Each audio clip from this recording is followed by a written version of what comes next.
Assalamu alaikum warahmatullahi ta'ala wabarakatuhu. Yadda za ka gyara automatic call a wayanka, misali a ce idan ka kira kana da layi biyu a cikin wayarka, to idan ka yi kira sai ka ga sim one ta je ko kuma ta je ga sim two ba ta nuna ma ka zaɓi sim. Da farko yanda za ka shiga za ka je ka nemo inda aka rubuta setting cikin wayarka, kamar ga shi.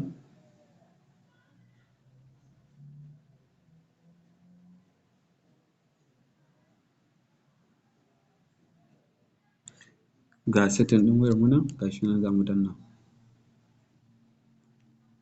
Ga shi mun danna kamar haka ya buɗe mana ga inda aka rubuta sim and network setting, sai mu danna gurin. In mun danna shi ga shi inda aka rubuto mana call, ga shi nan gurin da nake taɓawa.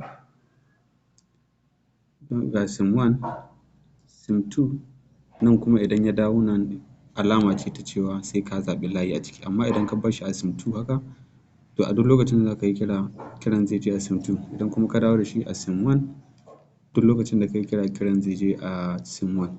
To idan kana so duk za ka yi kira zai nuna ma sim one ko sim two, shi ne sai ka danno shi wannan. Yawwa na gode.